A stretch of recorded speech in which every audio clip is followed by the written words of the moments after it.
Buen día, queridos educandos. Vamos a continuar con nuestro curso intensivo de Historia Universal. Estamos en la penúltima presentación que voy a generar para este curso, para los grupos A y B de los días sábados. Como se imaginarán, ya al final de este curso habrá bastantes actividades que les pediré que vayan haciendo. Se los haré saber por los medios que ya conocen. Sin más por el momento y sin mayor preámbulo, vamos a iniciar con nuestra presentación.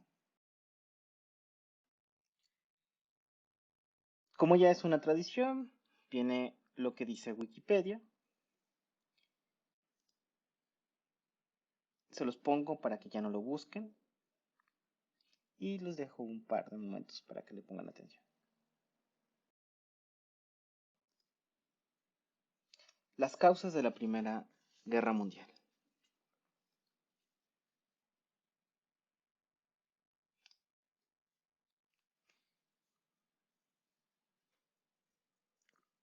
Cada uno de estos los vamos a ir viendo durante distintas diapositivas. Quizás la única que no se aborda de manera detenida son las tensiones chino-japonesas, sobre todo por las regiones de Manchuria, en la cual pues Japón se vuelve un gran imperio. El hecho es que la misma disposición japonesa ante su imperio va a ser lo que termina fragmentando de manera severa la sociedad de naciones, que es hacia donde iremos.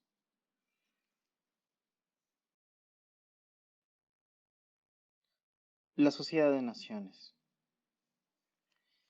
es una institución que trataba de evitar los futuros conflictos y sin embargo su fracaso es evidente puesto que sabemos que acontece la Segunda Guerra Mundial. Churchill, que es una de mis principales fuentes de información sobre todo lo que acontece en la Segunda Guerra Mundial, comenta que el poco peso o el poco interés que mostró Estados Unidos hacia esta sociedad fue lo que la terminó volviendo inútil. Incapaz de poder reprobar los hechos que ya estaban manifestando intereses peligrosos de varias naciones. Entonces, Churchill dice que si Estados Unidos hubiese sido un poquito más prudente, muy seguramente la Segunda Guerra no hubiera ocurrido. De hecho, él llama a la Segunda Guerra Mundial como la guerra más absurda de todos los tiempos. Una guerra absurda en sí. Lo veremos más adelante por qué él determina esta frase.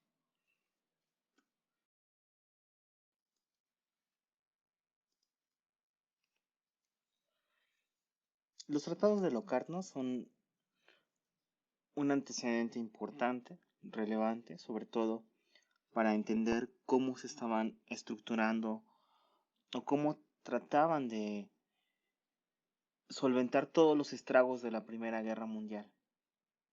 También representa parte del miedo o de las inseguridades que surgieron a partir de un conflicto tan grande como fue la Primera Guerra Mundial. La búsqueda de alianzas, la búsqueda de limitar a aquellos que sentían que eran una amenaza para la paz. Y sin embargo, justamente este temor, esta búsqueda constante de no caer en un conflicto, obligó a las antiguas repúblicas y a los antiguos imperios a aceptar cosas eh, que no eran prudentes, que ponían en riesgo toda su integridad como nación. Y el Tratado de Locarno tiene estas características. Finalmente, Francia lo que le interesaba es mantener una sana distancia, valga la expresión, con respecto a Alemania, sobre todo una estrategia que se afanaba en limitar constantemente cada una de las estructuras que conformaban al Estado alemán. Sin embargo, esto va a pesar muchísimo y vamos a tener que en Alemania salen los gobiernos socialistas e ingresa un gobierno populista y completamente dictatorial como es el, el gobierno que va a manifestar Hitler con el Tercer Reich.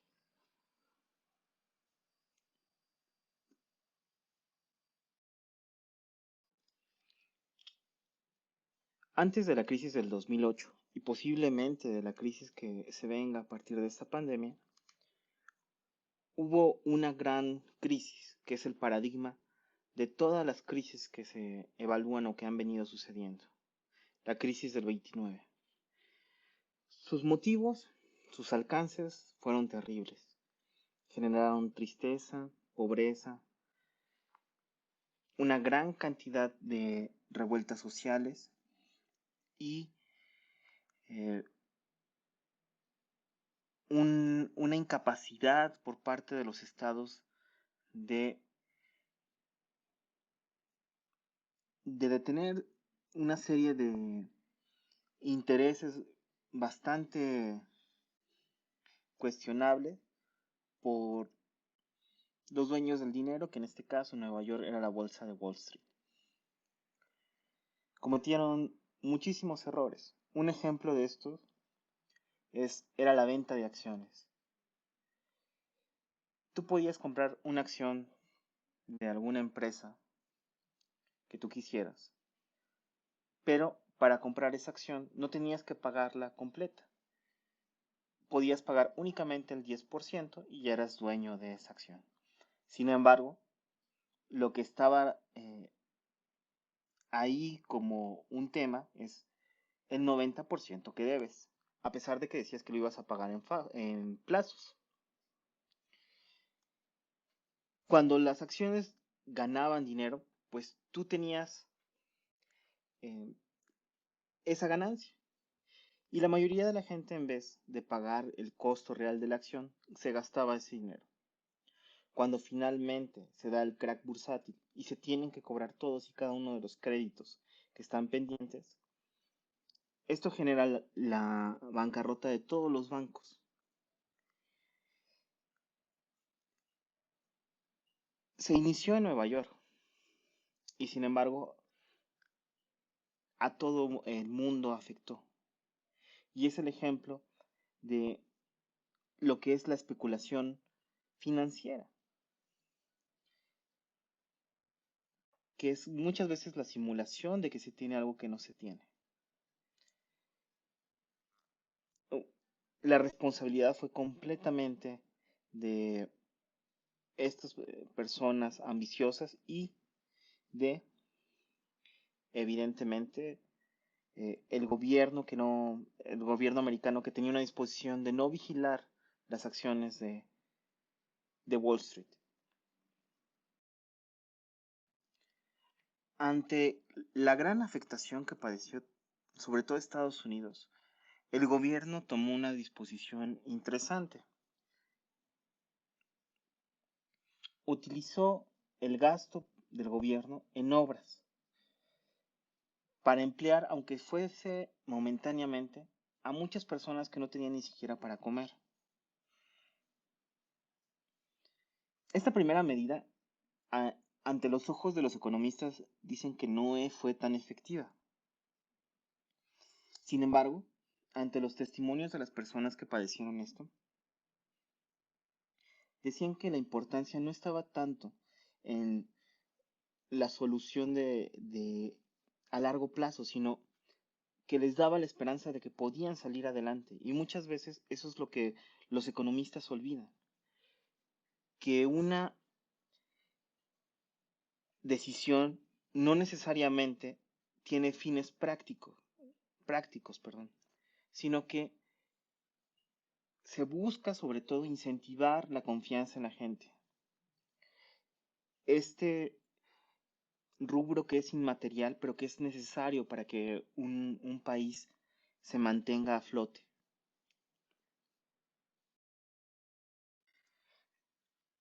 El nazismo es un tema sumamente complejo. No consideren que la información que está aquí va a ser la única que van a encontrar. De hecho, ustedes poseen una gran cantidad de datos. Algunos por las películas de Hollywood, algunos por alguna información eh,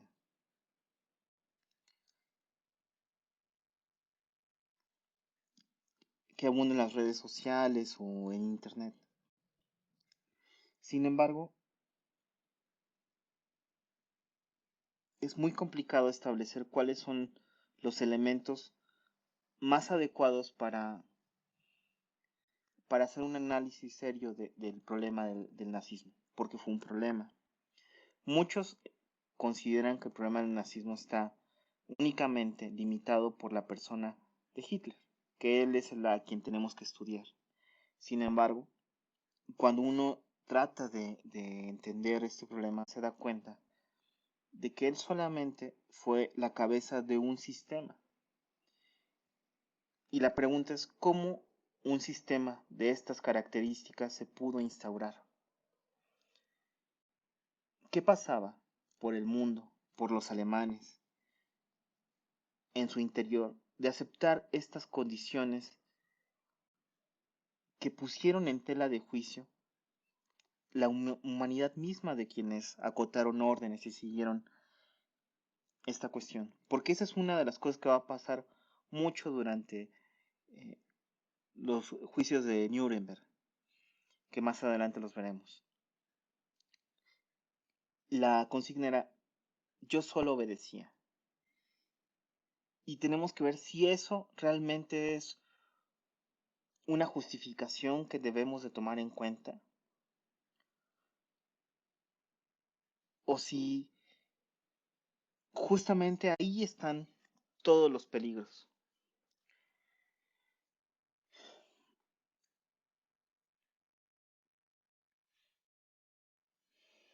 Eh, hay mucha información. Quizás dentro de lo más relevante que uno puede hacer es leer en en las propias palabras de Hitler qué es lo que él esperaba. Él escribió un libro que se volvió un, una especie de texto básico para todo nazi, que fue Mi lucha. Algunos dicen que está basado en la filosofía de Nietzsche. Sin embargo, pues esas personas que sostienen eso, pues jamás la han leído El porvenir de nuestras instituciones educativas de Nietzsche, donde critica buena parte del modo en que se educaban los alemanes.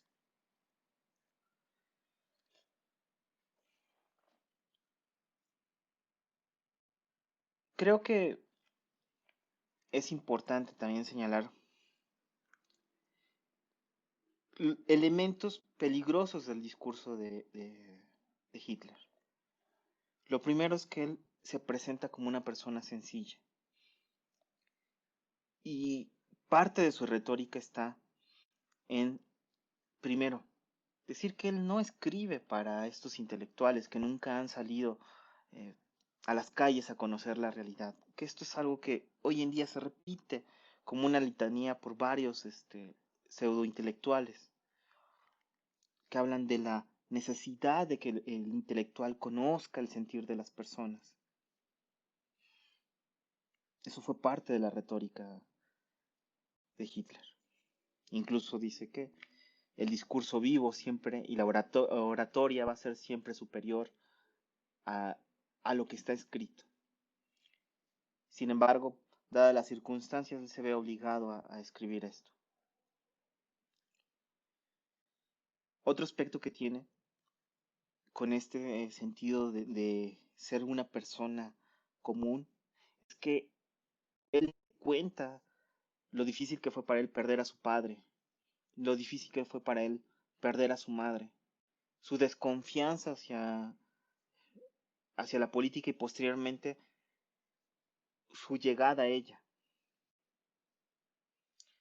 Te habla del hambre. Y muchos se identificaban con esto. Alemania estaba pasando una crisis terrible, terrible, terrible. La devaluación del marco alemán estaba en unos puntos absurdos. Un dólar equivalía creo que a 7 millones de marcos alemanes. Y la pobreza era cosa del día a día. El hambre así también lo era. Y estas fueron las herramientas que utilizó para conseguir el poder. Muchos menospreciaban su inteligencia. De hecho, pensaban que era un títere que tan pronto estallara el Estado nazi, él iba a ser destituido. Y sin embargo, él intuía estas intenciones de sus aliados. Mucho se discute sobre el origen, mucho se discute sobre si es el nacimiento de muchos de los problemas raciales que están padeciendo Europa, el nazismo, o si es su consecuencia última. Sin embargo, lo que sí podemos establecer, que el mismo Hitler dio testimonio de esto, es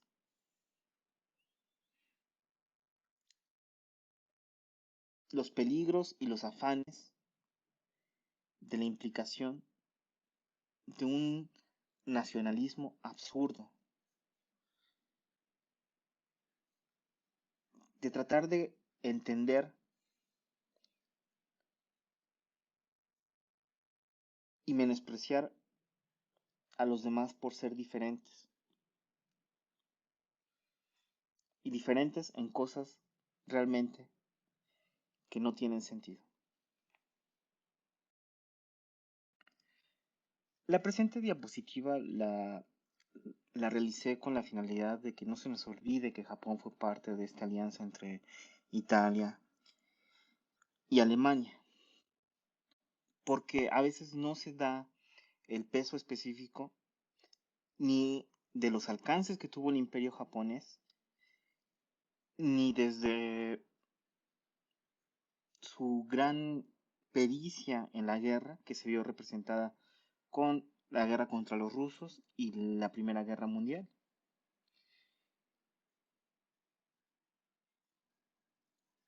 Sin embargo, el sentido de progreso y de honor que tenían los japoneses va a tener una dura prueba durante la Segunda Guerra Mundial.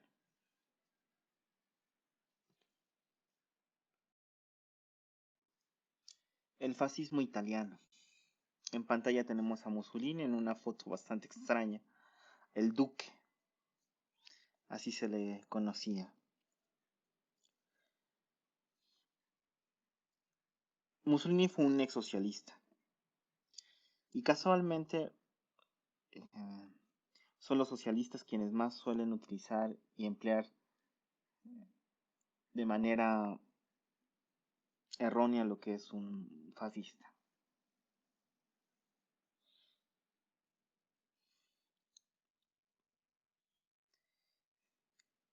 El facere es una serie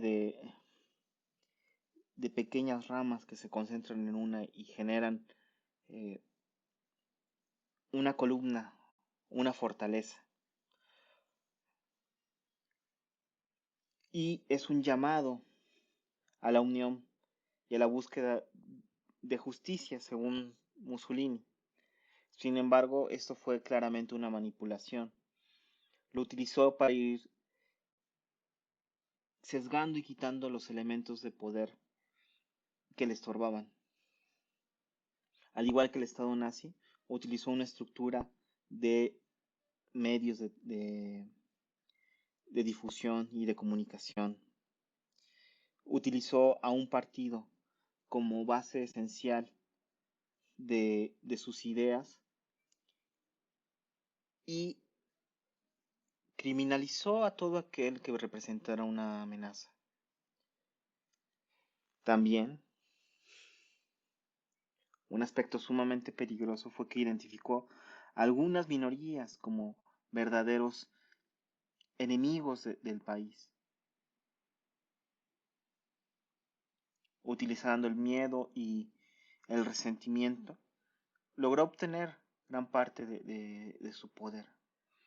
Sin embargo, Mussolini tiene la desafortunada situación de que su pericia política no fue efectiva del mismo modo en la guerra. Y por eso, para muchos, durante el relato de la Segunda Guerra Mundial, se pierde de vista.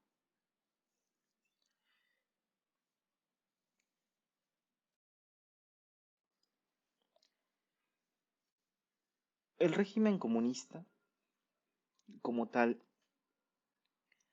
es consecuencia de la revolución bolchevique o la revolución de octubre. Con un poquito más de atención podemos ver cómo Lenin fue instaurando o creando las condiciones para que los representantes de los ideales de los trabajadores y de los campesinos se mantuvieran en el poder. Esta estructura, esta manera de encarar a los adversarios y expulsarlos, eliminarlos, le permitió que tras la muerte de Lenin, Stalin lograra la industrialización del país por medio de planes quinquenales. Estos planes se sometían a alcanzar un objetivo durante estos 5 años y cada uno, de acuerdo a lo que enfrentara la nación, tenía algún objetivo en particular. Sin embargo, también si algo Stalin logró y, eh, y que a la postre le va a costar es ir eliminando cada uno de los adversarios que tenía. Quizás el más notable de manera teórica es Trotsky, que fue alguien que creó las condiciones intelectuales para la conversación sobre la dictadura del proletariado. Un hombre activo que vino a México y que fue asesinado. Muy relatada es su relación con Frida Kahlo y Diego Rivera. Era un pensador y que sin embargo fue asesinado en México, en Coyoacán. Trotsky comentaba que en muchos aspectos Stalin ya había traicionado la revolución bolchevique. Finalmente, había centrado el poder en él y ya no era la estructura que ellos deseaban. Aquí en México, eh, fue un visitante apreciado por la misma eh, disposición del gobierno mexicano a apoyar a todos aquellos perseguidos políticos, que esto fue sumamente benéfico para México en el sentido del crecimiento intelectual. Y porque esta es otra característica del siglo XX. La cantidad de intelectuales que son perseguidos es grandísima.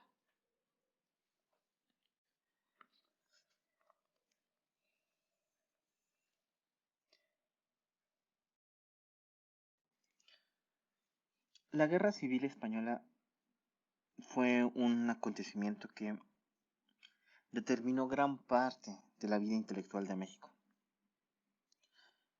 Por su participación, Octavio Paz, aquel a que algunos eh, inconscientes o malintencionados intelectuales suelen relacionar con el PRI, él participó en esta guerra, él fue a España, él no se dedicó únicamente a escribir.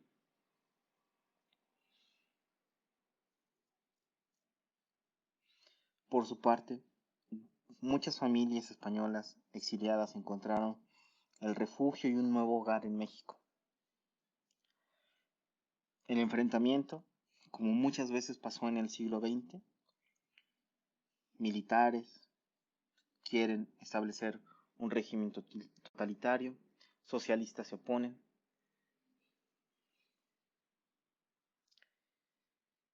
y en vez de convertirse en una lucha democrática, se vuelve en un enfrentamiento civil, doloroso, desgastante, donde cada uno de los bandos luchaba por el epíteto de quién era el más bárbaro, quién era el más sanguinario. Para ellos solamente existían enemigos, no había gente neutral. Quizás quien con mayor precisión estableció el asco que representaban estos dos radicales es Manuel Chávez Nogales, que escribió con mucha certeza y con mucha claridad cada una de las situaciones a las cuales los distintos bandos sometían a la gente común. La guerra civil la gana Franco y establece una dictadura que fue sumamente estable en el sentido de que se acabó hasta que Franco falleció,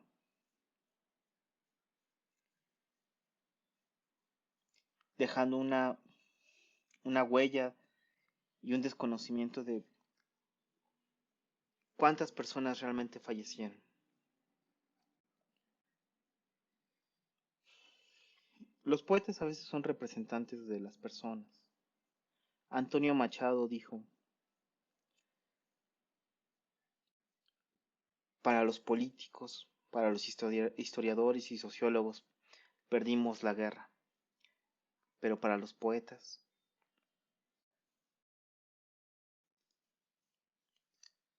Esta es una diapositiva que no forma parte del apunte. Se los dejo porque creo que don Miguel de Unamuno representó una gran oposición al franquismo y que era una persona sapiente. Normalmente las personas que suelen condensar el poder en sí mismos menosprecian a sujetos como Unamuno, porque creen que sus decisiones y sus ideas son definitivas. Sin embargo, Unamuno nos recuerda la importancia de la crítica intelectual y de determinar los límites de los discursos autoritarios.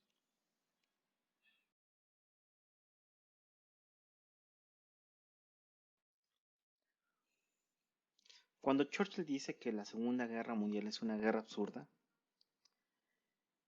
tenemos que entender varios aspectos. Entre esos, cómo se genera una industria militar. Según Churchill, necesitas por lo menos 4 años. El primer año es de problemas técnicos y de resolver problemas y perfeccionar procesos. El segundo, la producción de armas es raquítica. El tercero, ya hay una producción. Y en el cuarto, ya hay abundancia. Entonces, la idea de que el nazismo, el fascismo o incluso el comunismo surgieran de la nada es absurda. Por supuesto que tenían una estructura, que tenían condiciones que fueron observadas por todos, solo se dejaron crecer. ¿Por qué? Por el miedo a la guerra, por el miedo a no crear un conflicto que desencadenara la guerra.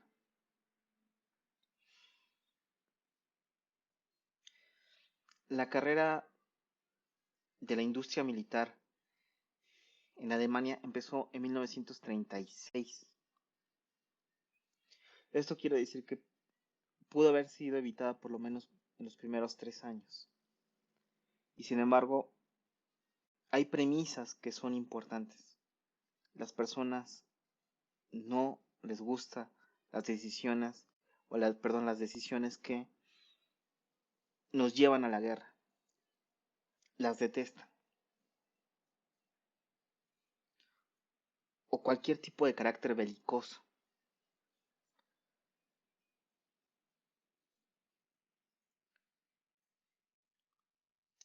La mayoría de las personas siempre quieren la paz.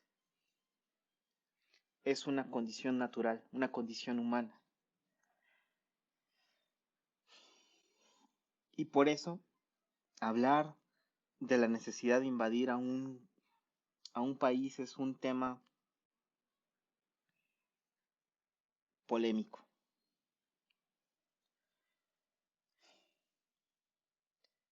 Nosotros podemos ver cómo Hitler fue adheriendo territorios, rompiendo pactos, utilizando papeles escritos para finalmente obtener lo que él quería, que era la Gran Guerra, para lo que él se preparó.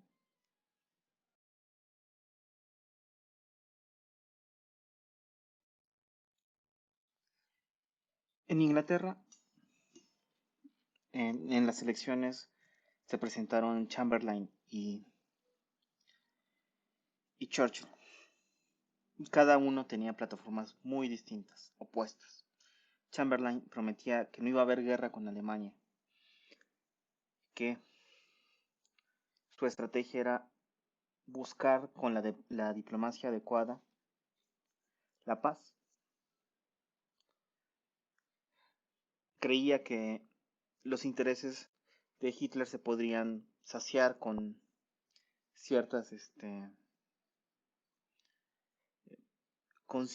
dádivas o con ciertas eh, concesiones a sus intereses.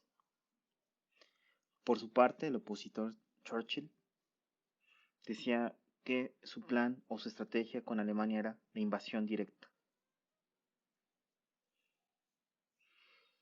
Si Alemania no respetaba el Tratado de Versalles, o incluso los pactos que estaban o que conformaban la Sociedad de Naciones, ya se tenían las condiciones para invadirlos. Como evidentemente les comenté, Churchill pierde, Chamberlain gana. Es conocido el recibimiento que tuvo Chamberlain después de que firmaron los tratados de Múnich. Se le recibió como el héroe. Los periódicos decían, aquí está el salvador del mundo. Churchill fue muy severo.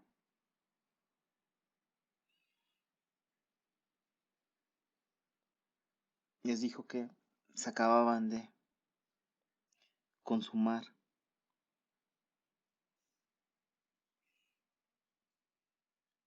la deshonra más grande de Inglaterra. Esta deshonra tuvo varios aspectos. La foto que les pongo es algo, si quieren, nimio como es el fútbol. Pero vean, está la selección inglesa y la alemana haciendo el saludo nazi. ¿Ustedes creen que los ingleses han olvidado esto? ¿No? Por eso es una gran enemistad, si lo quieren ver, en términos deportivos.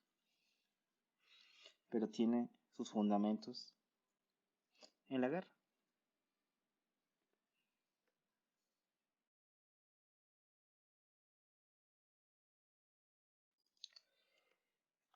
Del mismo modo que en la Primera Guerra Mundial existieron bandos, también del mismo modo van a existir las alianzas y las ayudas, ya sean con materiales, con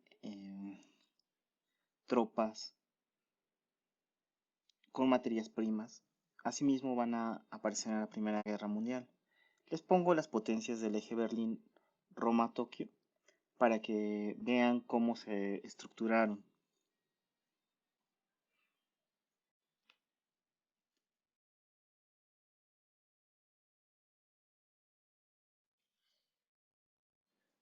Las alianzas son sumamente polémicas porque algunas no se quieren admitir, algunas otras se omiten por compromisos ideológicos.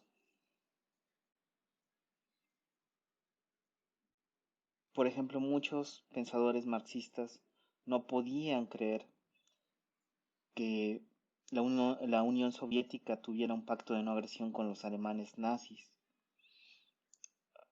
Walter Benjamin fue una de las personas que se vio sumamente afectado y deprimido por esta alianza.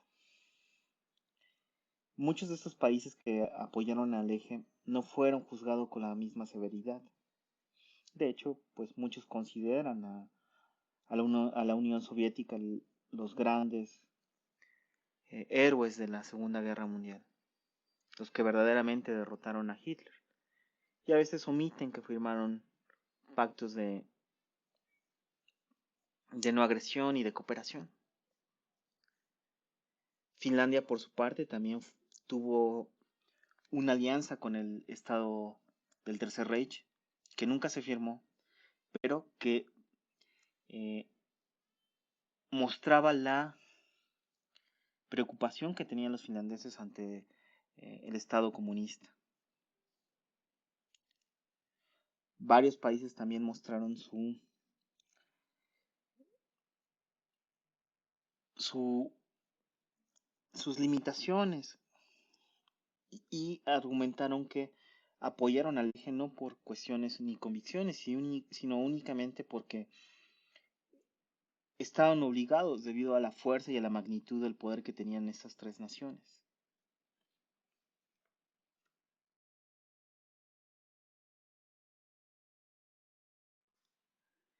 Formalmente ya entramos a las acciones bélicas de la Segunda Guerra Mundial. E inicia todo con Polonia.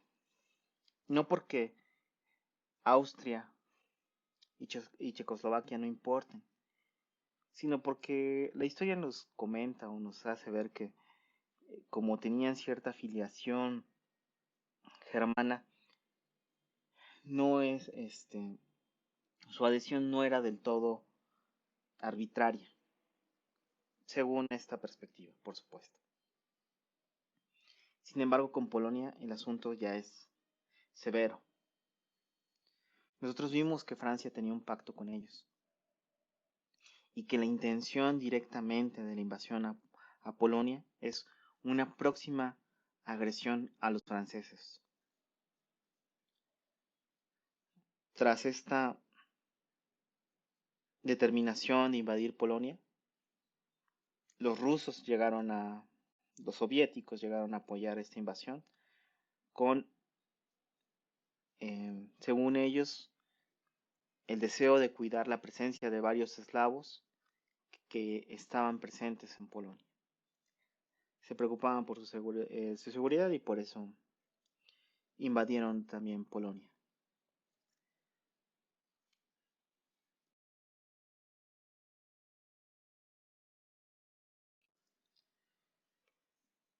Winston Churchill es la figura emblemática de la Segunda Guerra Mundial,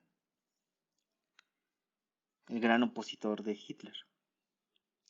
Hoy en día se cuestiona si se le debe de guardar o no admiración a Churchill debido a algunas opiniones políticas que tuvo, sobre todo con algunas naciones asiáticas.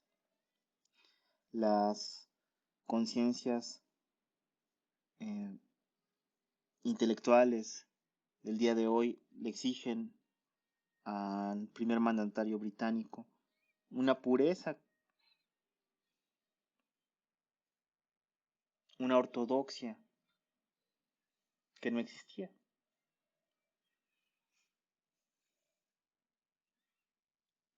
Y en esta superioridad moral que algunos manifiestan o que creen tener, pues descalifican toda la obra de Churchill. Dicen que fue solamente un blanco imperialista.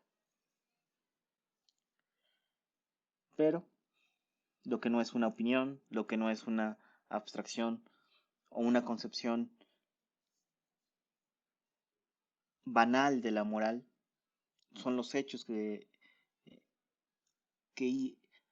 Churchill realizó. Cuando todo parecía perdido, apareció él. Él no enfrentó a la maldad con hashtags, ni con pancartas, ni con caminatas.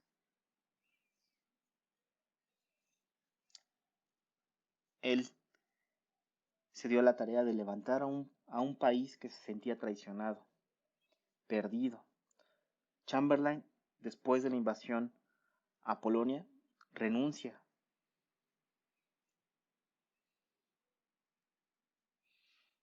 Hay británicos que están con la idea de que todavía pueden pactar con Alemania. Y Hitler utiliza la misma estrategia que había utilizado.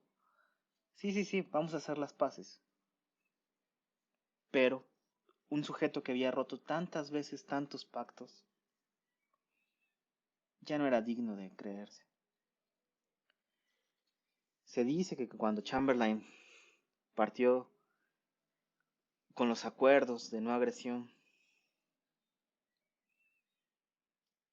que en estas conversaciones privadas Hitler le dijo a uno de sus allegados, este cree que la guerra se detiene con trataditos, con palabritas. Si todos estos años solo nos hemos preparado para la gran guerra, un trozo de papel no nos va a detener.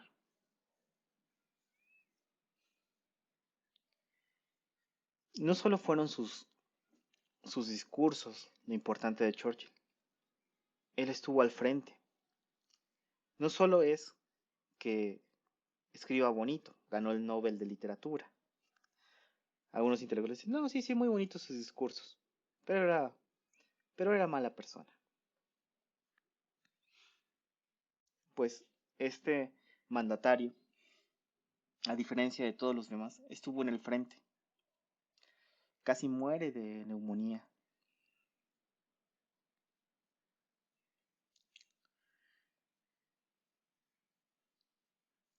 Y tomó las decisiones más polémicas, pero muchas de ellas fueron correctas. Él estuvo buscando constantemente que los Estados Unidos no olvidaran su responsabilidad y que asumieran una postura clara, que no pasara lo mismo que en la Primera Guerra Mundial, donde ellos fueron muy renuentes a participar. Esta neutralidad solamente iba a fortalecer a los países fascistas.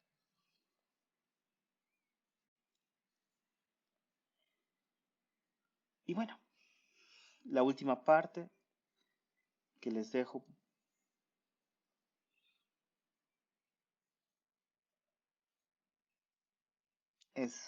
son una serie de discursos que me parece que son importantes y que vean la importancia de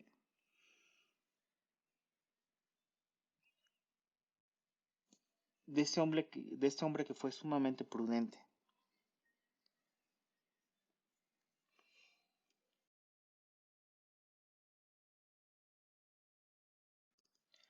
Las estrategias de guerra fueron sumamente interesantes, sobre todo porque nuevamente eh, Francia comete unos errores de estrategia similares a los de la Primera Guerra Mundial. Alemania toma una estrategia similar a la de la Primera Guerra Mundial y los resultados es que es más eficiente ahora la, la estrategia alemana. Entraron a París, la tuvieron en posesión un par de años, increíble. Imaginen la situación de los ingleses, los norteamericanos neutrales, los soviéticos aliados de los alemanes. Ellos no te estaban preparados para una industria. Como les dije, Chamberlain creería la paz. No tenían una industria como tal tan fuerte y apenas la iban a poner en marcha. Alemania ya estaba en fase de producción masiva, ya casi iba a llegar a la sobreproducción, a la generación de reservas.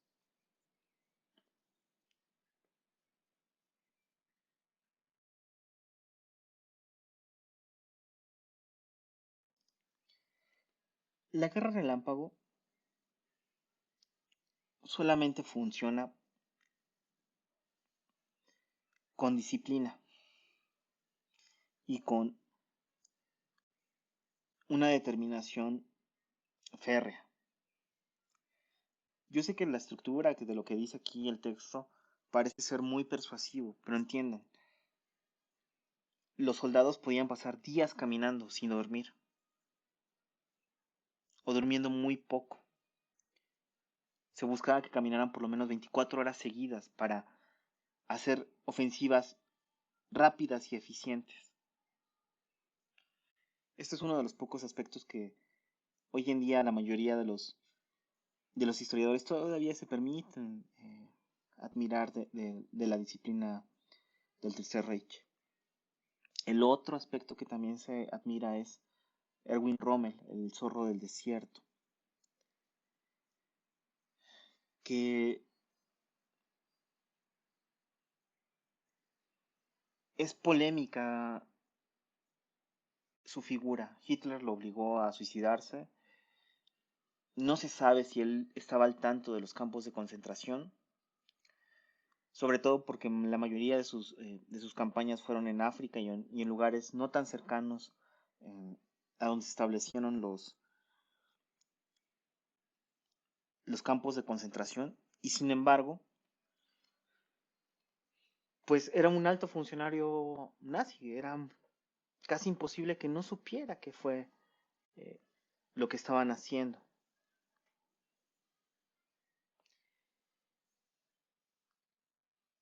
Pero su comportamiento, sobre todo en las batallas en África, tenían cierta lealtad y cierto respeto a los principios de la guerra entre naciones civilizadas que confunden a muchos y no saben qué postura tomar ante él. Tras la caída de Francia, de Polonia, los ingleses sabían que ellos iban a ser los siguientes. Por eso buscaban cualquier medio que les diera algún tipo de esperanza. Y Churchill lo señalaba, ninguna guerra se gana por tener una evacuación exitosa. Sin embargo, la operación de Dunkerque tenía esa sensación.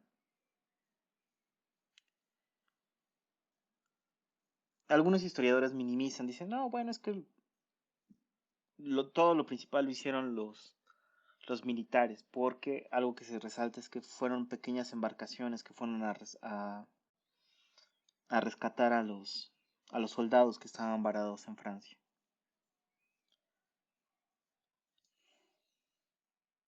Y dicen, bueno, las embarcaciones pequeñas no salvaron tanto.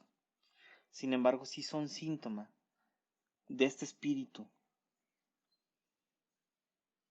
de este apoyo y de esta solidaridad y fortaleza que tenía el pueblo inglés ante esta adversidad. Ellos sabían que eran los siguientes en ser atacados. Durante la Segunda Guerra Mundial, Londres fue ampliamente bombardeado. De hecho, Peter Pan se da en este contexto. La gente a veces dormía en el metro por el miedo de las bombas que caían. Y parecía que todo estaba perdido, sobre todo por la gran superioridad y la preparación que tenían los alemanes. Por favor, lean con atención parte del discurso que les pongo de Churchill. Su intención era levantar el ánimo inglés ante el gran terror que se les venía. La batalla por Inglaterra al inicio de la guerra fue quizás determinante. Si el Imperio Británico hubiera caído, no sabríamos qué hubiese pasado con el mundo. Y parecía que era inevitable esta derrota.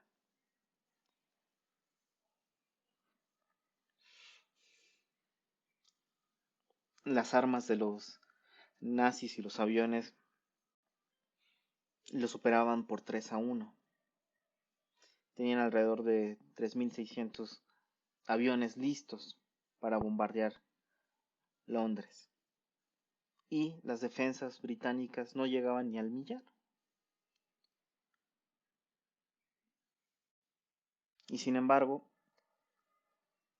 esta gran oposición entre estas fuerzas especializadas en el aire fueron muy dramáticas. Pocas veces los ingleses habían visto los estragos de la guerra tan cercanos, de un invasor poderoso.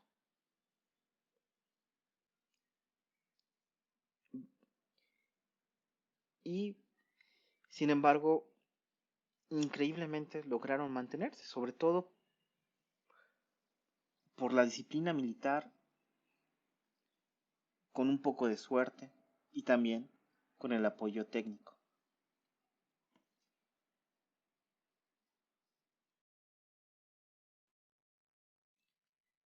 Les dejo esta diapositiva para que miren los distintos aviones, sobre todo los que se enfrentaron.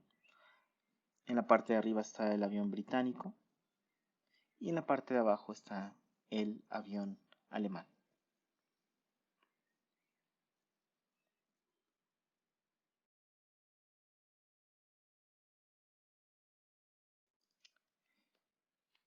En el libro de Mi lucha de Hitler, él muestra su animadversión hacia las ideas comunistas y sin embargo firmó un tratado de no agresión.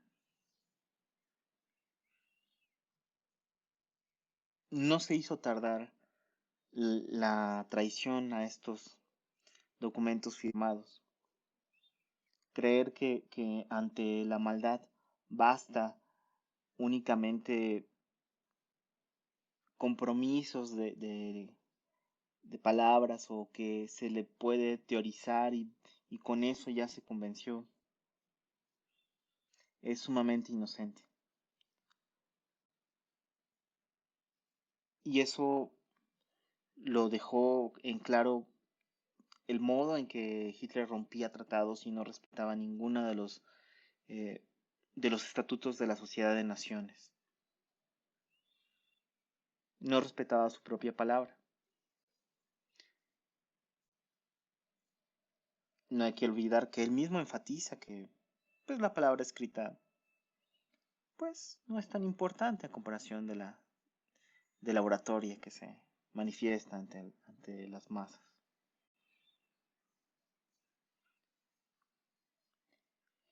Los rusos pagaron fuertemente estos ataques.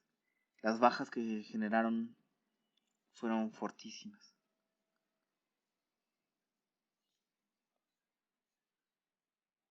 Pero nuevamente, el espíritu de un ejército convencido de que enfrentaban a a un poder siniestro como era el nazi, ayudó a que se repusieran y a que fuera una oposición. Hitler había cometido un error, no por el frío,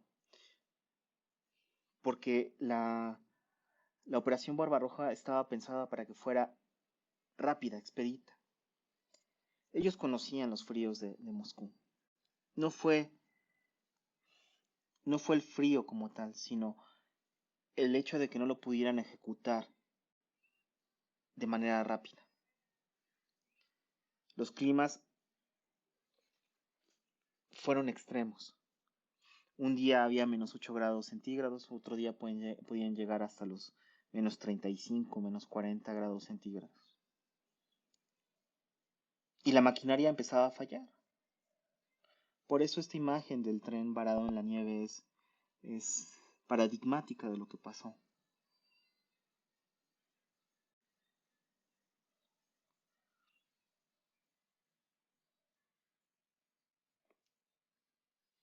Finalmente creo que se creó un problema que no necesitaba, que es la guerra por dos frentes. La invasión a Rusia estaba planeada para evitar ese problema y justamente le generó esa, esa consecuencia.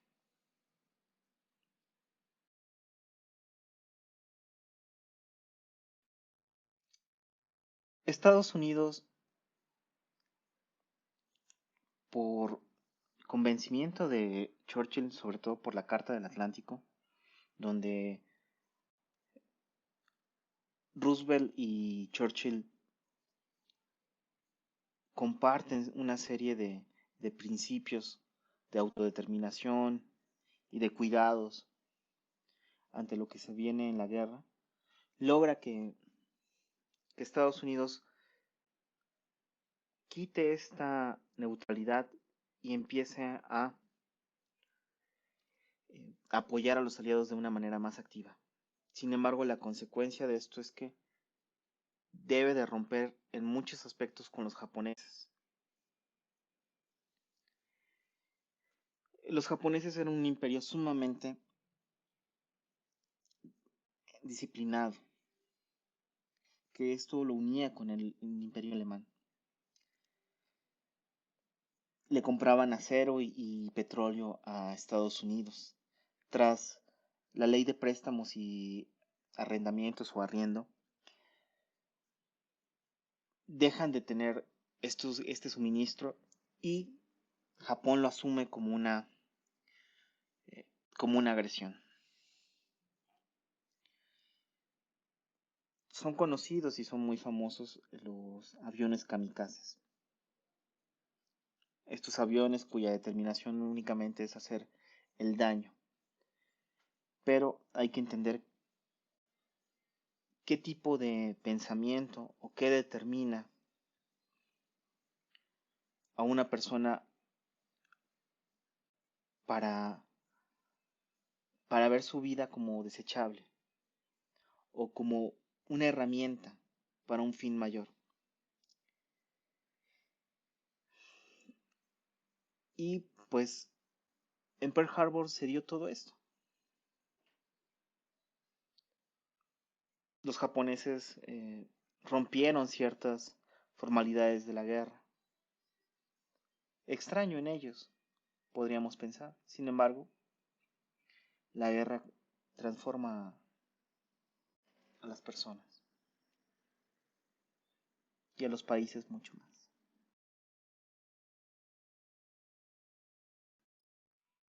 Alguna vez estaba hablando sobre la participación de México en la Segunda Guerra Mundial. Tenía un alumno que era ruso y que por cuestiones personales había venido a vivir a México.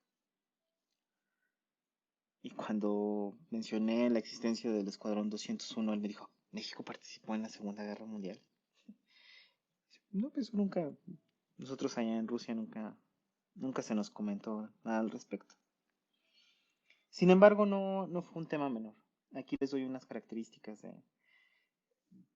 de los motivos que llevaron a México a la guerra, su participación en un par de estadísticas y su símbolo. Aquí los podemos ver, al famoso Escuadrón 201.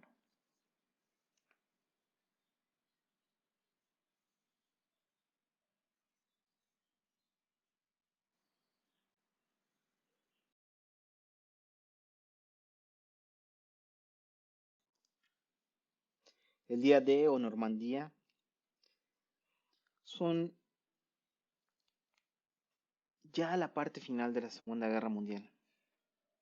Ya esta estructura de la guerra donde si no se toma una estrategia adecuada, la guerra puede postergarse por mucho tiempo. Y por ende, las muertes pueden aumentar muchísimo, los daños como tal. Para esta altura ya Hitler había padecido por los mismos alemanes y por la misma gente cercana a él intentos de asesinato. Ya no ya no existía esta unidad ante el Führer. Por su parte, Estados Unidos tenía dos hombres sumamente opuestos. Patton, toda agresividad, toda determinación, eh, con una gran frialdad y dureza. De hecho, él al terminar la guerra le preguntaron que si tuviera del lado izquierdo a los rusos y del lado derecho a los nazis, eh, si él sabría a quién disparar, y él dijo, no, yo no dije eso, pero me hubiera gustado haberlo dicho. Eh, y por su parte, el presidente Eisenhower, que lo va a hacer a futuro, era un tipo sumamente sereno, que trataba de utilizar los medios convencionales y sin excesos eh, con respecto a sus propias tropas. Sin embargo, Patton es el que logra convencer a sus tropas de emplear una estrategia muy parecida a la que tenían los alemanes, a la guerra relámpago. Y a partir de aquí inicia quizás la competencia entre el ejército rojo, el ejército comunista y los americanos. Inició con ver quién llegaba primero a Alemania, una vez que la estrategia de Normandía tuvo frutos.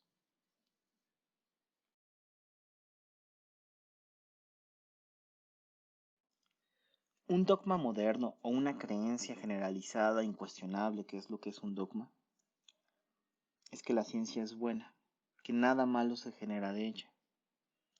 Sin embargo, el proyecto Manhattan nos revela algunas de las cosas relacionadas con la ciencia. que tienen una determinación ética, ¿sí? Que no están más allá de ella, de hecho. No porque la verdad tenga una moral, sino porque finalmente tienen que determinar para qué están haciendo ciencia.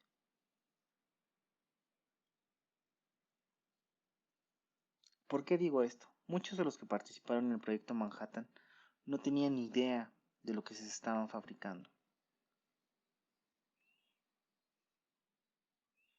Al ver lo que ocasionaron en Japón, muchos sufrieron una depresión terrible. No podían con los remordimientos.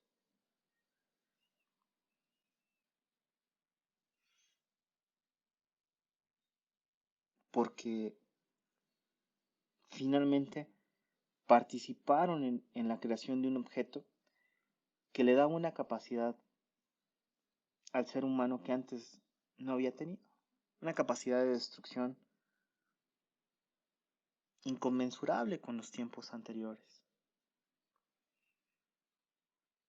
Y en su momento no se detuvieron a pensar de las implicaciones éticas que esto correspondía.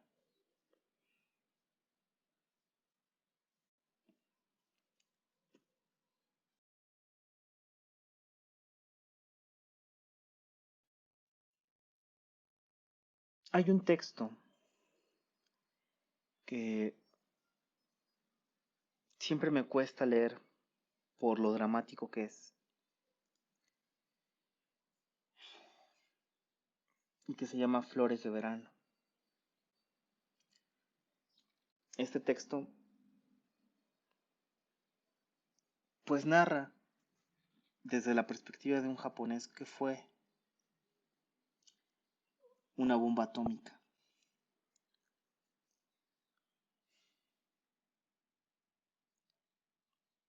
Y creo que la pregunta que se hace ahí es dolorosa en muchos aspectos, si ustedes lo piensan. ¿Esto significa perder una guerra? Hay relatos que son sumamente dolorosos de esta situación porque ellos decían, yo nunca hería a nadie y ahora a mí me toca ver sufrir a todos mis seres queridos. Me toca ser indolente ante la cantidad de sangre y de personas que están muriendo en la calle porque me tengo que proteger a mí mismo. ¿Por qué nos atacaron a nosotros?, decía uno de los sobrevivientes de Hiroshima. Cuenta que él había llegado a las 8 de la mañana a su trabajo y que iba saludando y que se detuvo un momento y que de repente sintió un ardor muy fuerte del lado en su cabeza, en su oído, y notó que estaba sangrando, pero empezó a ver cómo las personas que estaban cercanas empezaban a padecer y a morir. Y él no explicaba o no se explicaba por qué él sobrevivía.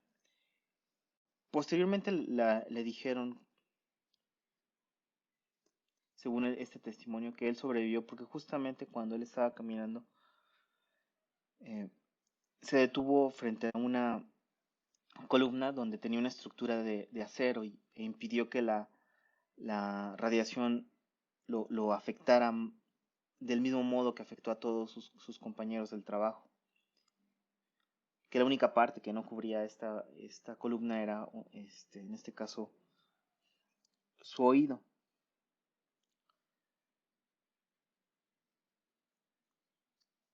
Y los relatos de qué fue lo que pasó en Hiroshima y en Nagasaki son sumamente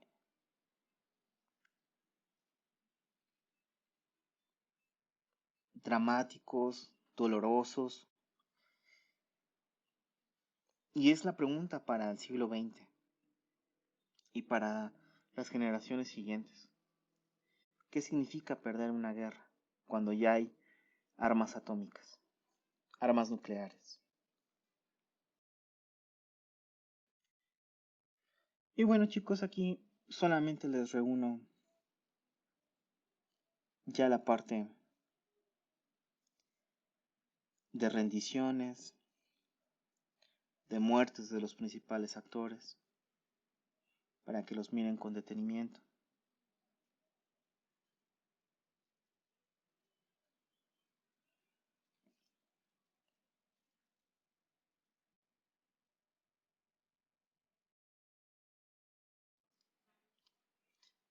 Tenemos dos conferencias, la de Yalta y la conferencia de Potsdam. Cada una llegó a ciertos acuerdos. Les pido que por favor los miren con atención para que los tengan en cuenta, sobre todo en fechas y en una serie de consecuencias que normalmente son muy importantes en lo que son las consecuencias de la Segunda Guerra Mundial.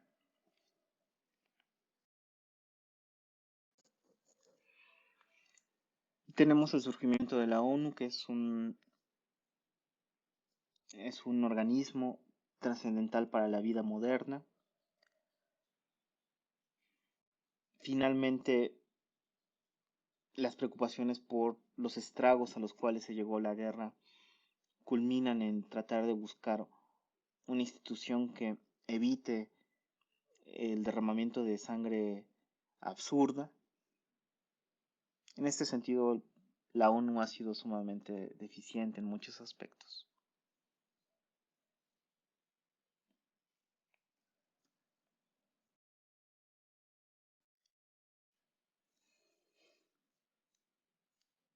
Los genocidios y los crímenes de lesa humanidad increíblemente son temas politizados. Son temas donde las personas creen que es una competencia de ver quién dañó más. Y todo aquel que trate de defenderlos o negarlos eh,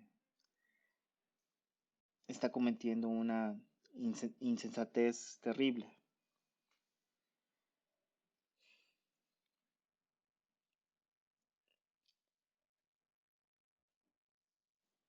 Cosas que uno nunca hubiera querido aprender y que, por ejemplo, los nazis sabían muy bien era cómo romperles el espíritu a los que tenían en sus campos de concentración, fueran judíos, fueran gitanos. Después de la Revolución de Octubre, durante el gobierno provisional, hubo agitaciones contra los judíos y muchos de ellos se refugiaron en Alemania. Y miren, ¿no? El terrible eh, destino que tuvieron.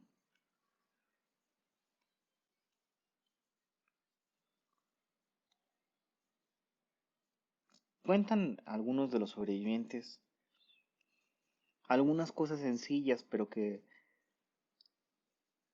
los lastimaban de una manera que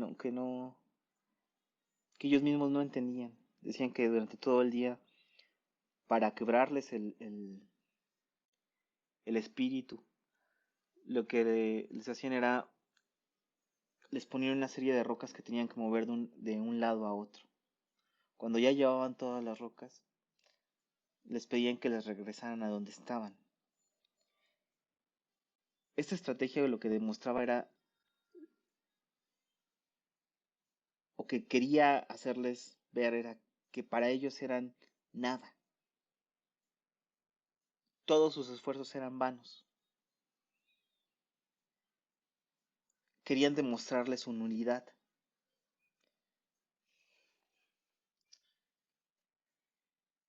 Octavio Paz se ganó la animadversión de la izquierda mexicana cuando y de incluso también de Latinoamérica, de algunos pensadores latinoamericanos, cuando denunció que la Unión Soviética también tenía campos de concentración.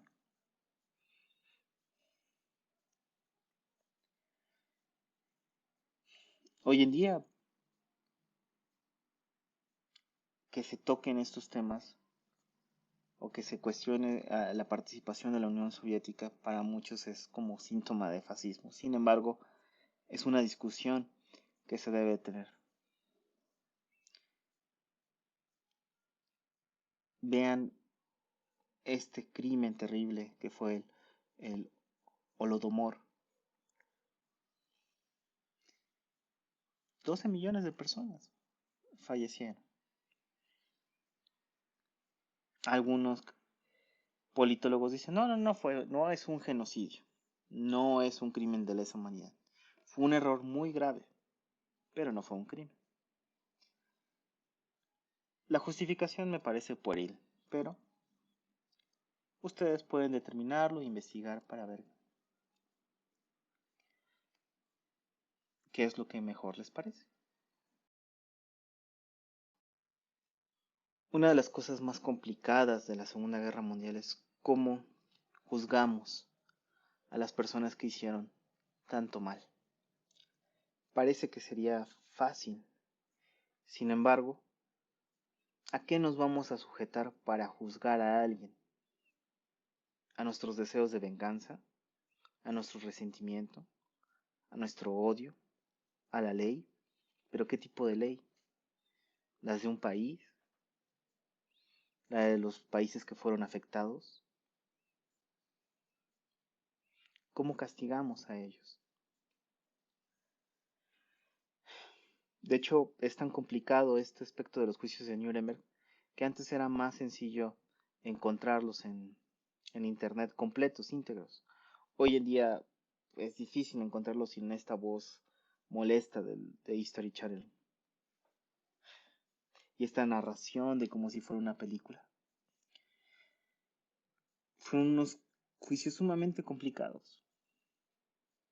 Para cada ataque que tenían los abogados americanos, los alemanes tenían una respuesta.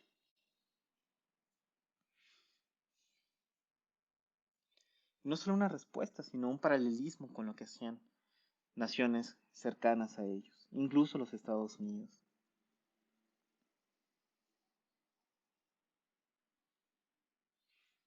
Y sin embargo, la claridad llegó en una filósofa maravillosa como es Hannah Arendt, y que creo que ella nos va a abrir un poco eh, este mar de dificultades y nos va a presentar una vía y que les voy a pedir que le pongan atención cuando lleguemos a ella. Sin embargo, aquí están los juzgados y lo que fueron los juicios de Nuremberg.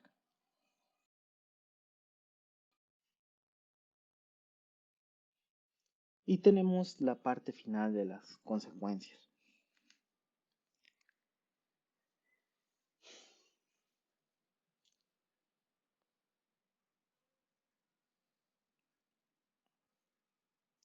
La Guerra Fría no va a ser una guerra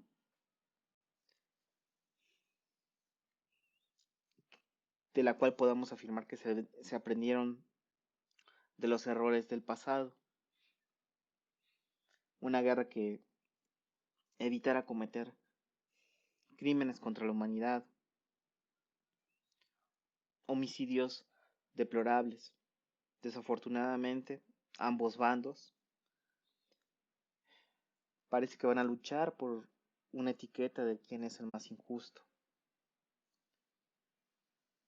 Quizás por eso Unamuno él decía que él no era ni fascista ni bolchevique, que él solo era un hombre solitario.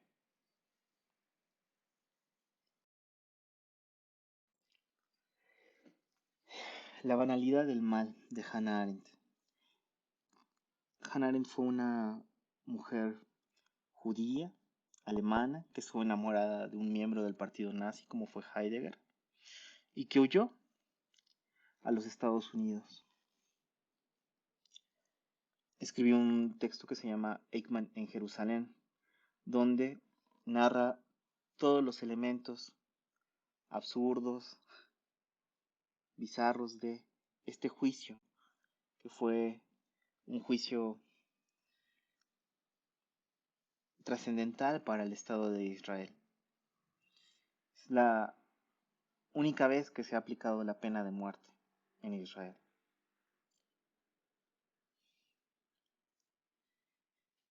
Nos cuenta cómo una sociedad estaba deseosa de encontrar un nazi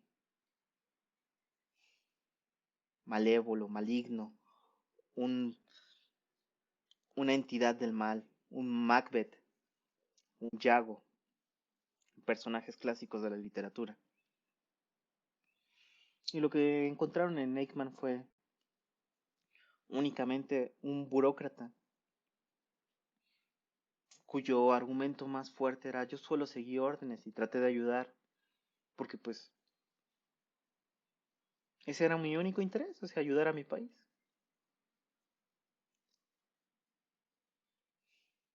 La frase que les pongo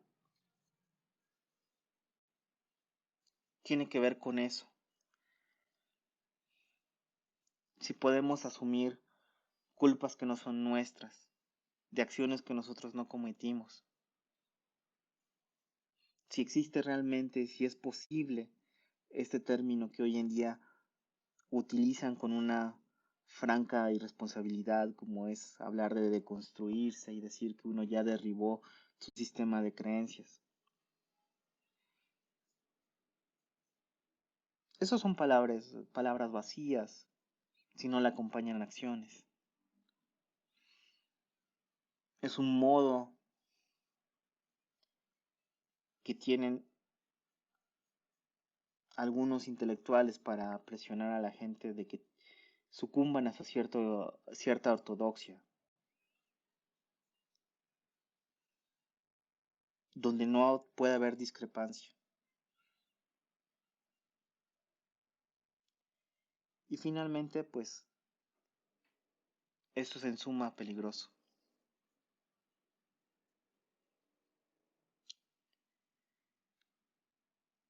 Las conversaciones sobre la justicia se pierden, la verdadera justicia se pierde.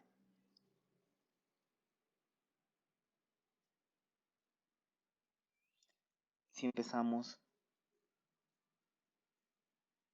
a juzgar a partir de una moralidad artificial, implantada. Y bueno, por supuesto que pueden discrepar con el contenido de esta frase de Hannah Arendt. Pero no debemos olvidar los hechos. Chamberlain no era un mal sujeto, deseaba la paz, y sin embargo sus acciones orillaron a Occidente a una guerra desastrosa, con una cantidad de muertes terribles. Y el mundo no aprendió.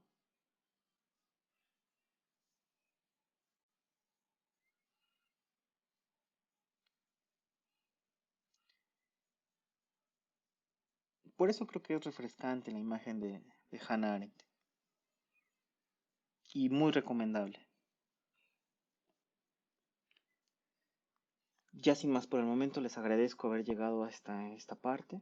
Espero que se encuentren en óptimas condiciones y mucha suerte en su examen. Iniciaré la preparación de la siguiente presentación sobre la Guerra Fría.